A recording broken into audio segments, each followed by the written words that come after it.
సంగారెడ్డి జిల్లా కేంద్రంలోని కేవల్ కిషన్ భవన్లో మీడియా సమావేశం నిర్వహించిన సిపిఎం నాయకులు. మీడియా సమావేశంలో సిపిఎం కేంద్ర కమిటీ సభ్యులు ఎస్ వీరయ్య, రాష్ట్ర కార్యదర్శి వర్గ సభ్యులు చుక్కారాములు, జిల్లా కార్యదర్శి జయరాజు, జిల్లా కార్యదర్శి వర్గ సభ్యులు రాజయ్య, మల్లేశం, మాణిక్, సాయిలు, రామచందర్, నరసింహులు మరియు కృష్ణ తదితరులు పాల్గొన్నారు.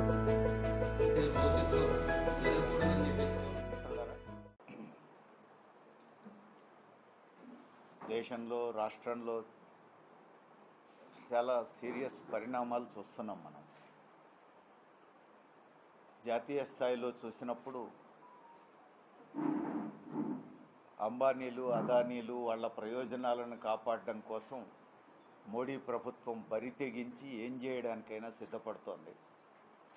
ఇప్పుడు అటవీ సంపదను అట్లాంటి బడా పారిశ్రామికవేత్తలకు, బహుళజాతి సంస్థలకు అప్పగించడం కోసం దానికి అడ్డు తొలగించుకునేటువంటి ప్రయత్నంలో దుందుడుకుగా వ్యవహరిస్తోంది.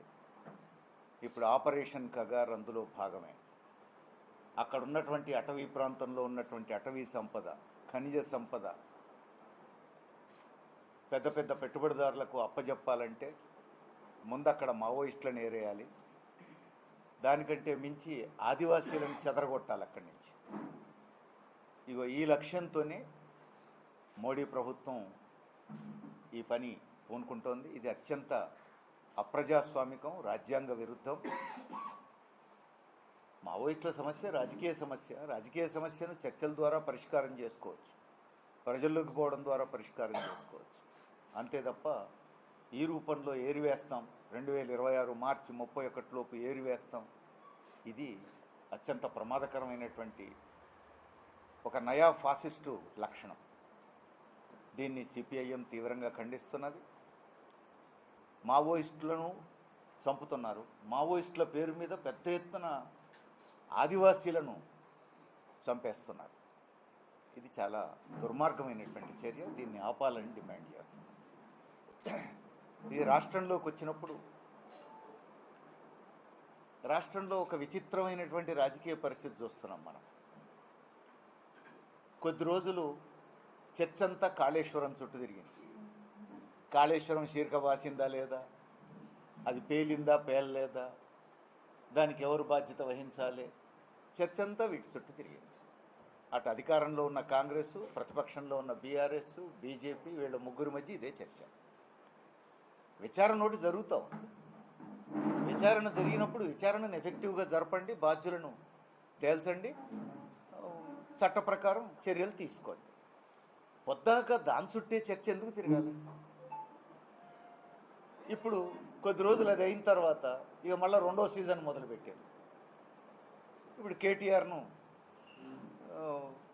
కార్ రేసింగ్ మీద పిలిచారని, దాని మీద ఎవరు ఏం తప్పు చేసిండ్రు విచారణ జరుగుతోంది. అక్కడ విచారణ వదిలేయచ్చు. మళ్ళీ ఆయన ఈ తప్పు చేసిండని వాళ్ళు, లేదు చేయలేదని ఈయన, పొద్దాక చర్చలు వీటి చుట్టే. వీటికి విలువ లేదు. రాజకీయంగా వీటిని ఎట్లా సొమ్ము చేసుకుందాం అనే ప్రయత్నాలే తప్ప విచారణ ద్వారా వాస్తవాలు తేల్చొచ్చు, చర్యలు తీసుకోవచ్చు.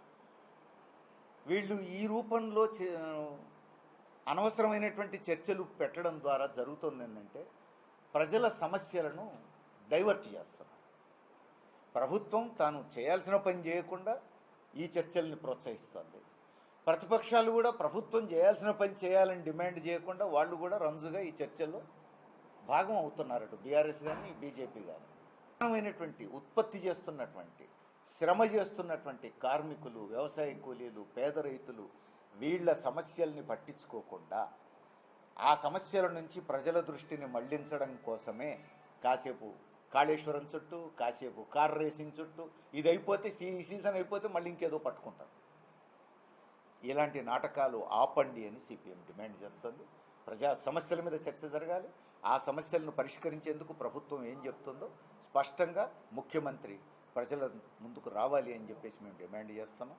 ఇక చివరి అంశం, రేపు 9వ తేదీన దేశవ్యాప్త సమ్మె జరగబోతూ ఉంది.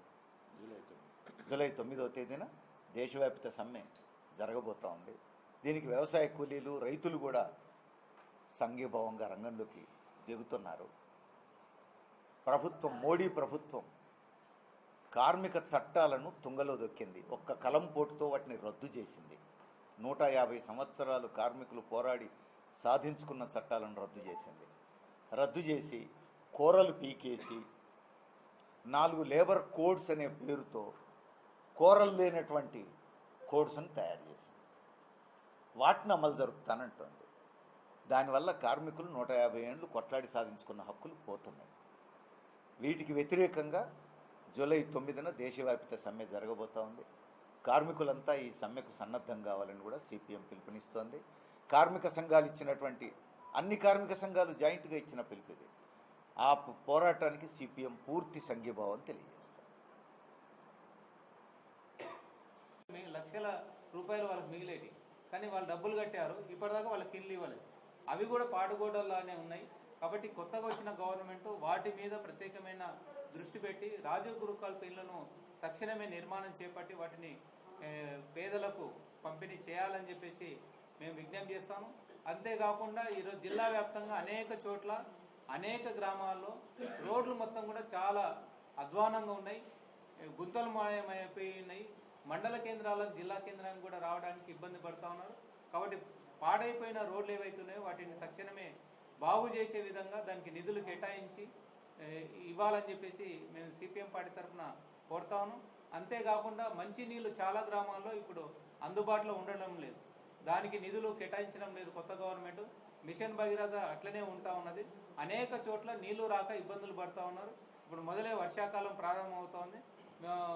నీళ్లు కలుషితం కాకుండా స్వచ్ఛమైన మంజీర నీళ్లు అందించే విధంగా ప్రభుత్వం తక్షణమే చర్యలు తీసుకోవాలని చెప్పేసి మేము కోరుతాను. అదేవిధంగా అర్హులైన పేదలందరూ చాలామంది కొత్త పెన్షన్లు వికలాంగులకు వృద్ధులకు ఇస్తానని చెప్పేసి వికలాంగులకు వృద్ధులకు మహిళలకు ఒంటరి మహిళలకు వితంతువులకు ఇస్తానని చెప్పింది.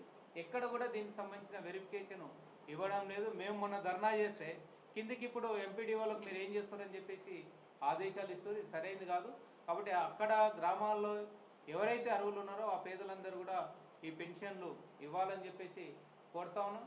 అట్లనే జిల్లాలో ఈ జొన్నల కొనుగోలు ఏదైతే చేశారో జొన్నలు కొనుగోలు చేశారు, కానీ ఇప్పటిదాకా చిల్లిగావ రైతులకు ఇవ్వలేదు. వాళ్ళ బకాయిలను వెంటనే రిలీజ్ చేసి ఇవ్వాలని చెప్పేసి సిపిఎం పార్టీ తరఫున మేము డిమాండ్ చేస్తున్నాం. ఇలాంటి ప్రజా సమస్యలు ఏవైతున్నాయో దీని మీద కలెక్టర్ గారు, జిల్లా అధికారులు, మొత్తం కూడా జిల్లా ఇన్ఛార్జ్ మంత్రి ప్రత్యేకంగా వీటి మీద దృష్టి పెట్టి వీటిని తక్షణమే పరిష్కారం చేయాలని, ఈ సమస్యలు కనుక పరిష్కారం చేయకపోతే మాత్రం జిల్లా వ్యాప్తంగా ఉద్యమాలు చేస్తామని చెప్పేసి ప్రభుత్వానికి తెలియజేస్తాం.